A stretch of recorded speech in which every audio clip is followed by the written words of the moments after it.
இருக்கு. இனி வீட்லயே பானிபூரி செய்யலாம் எல்லாரும். ஆச்சி பானிபூரி கிட். நிதி முழுவதும் மத்திய அரசு கொடுத்துட்டாங்க. திமுக கிராம சபையில் சொல்லி மக்களுக்கு ஆர்ப்பாட்டம் சொல்லி அண்ணாமலை எப்போ உண்மையை சொல்லியிருக்காரு இந்த விஷயத்தில் உண்மையை சொல்கிறதுக்கு?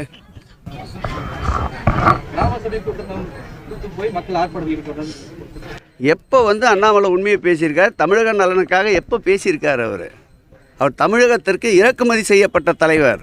அவர் அப்படித்தான் இருப்பார். தமிழக மக்களோடு ஒன்றி பிணைந்து தமிழக மக்களுடைய வாழ்வாதாரத்திற்காக 75 ஆண்டுகளுக்கு மேலாக களத்திலே நின்று போராடி கொண்டிருக்கின்ற திராவிட முன்னேற்றக் கழகத்திற்குத்தான், அதனுடைய ஒப்பாரும் மிக்காரும் இல்லா மாண்புமிகு தமிழக முதல்வருக்குத்தான் தமிழக மக்களுடைய, அதுவும் ஏழை எளிய மக்களுடைய வலிகள் புரியும்.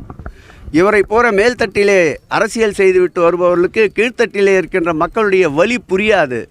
ஆகவே அவர் சொல்வது அத்தனையும் உண்மைக்கு மாறான கூற்றுகள் தான் அவர் வாயிலே இருந்து வருகின்ற அத்தனை வார்த்தைகளும். எங்களை பொறுத்தளவில் எங்களுடைய நோக்கம், எங்களுடைய செயல் இன்னும் ஒரு 11 மாத காலம் இருக்கின்றது.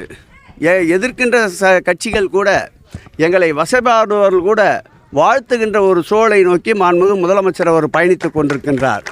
எங்களை நோக்கி ஒரு அடி முன்னோக்கி யாராவது நடந்து வந்தால் உதவி என்றோ நலத்திட்டங்கள் என்றோ எங்கள் முதல்வர் 10 அடி வேகமாக அவர்களை நோக்கி முன்னே சென்று கொண்டிருக்கின்றார்.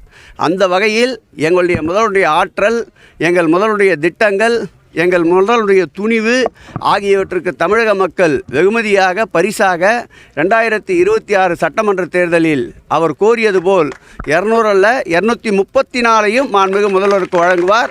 எங்களுடைய நிலைப்பாடை பற்றித்தான் நாங்கள் குறிக்கோளாக ஏற்றுக்கொண்டு செயல்பட்டு வருகின்றோம். அடுத்த வீட்டிலே என்ன நடக்குது என்பதை எங்களுக்கு பிரச்சனை இல்லை.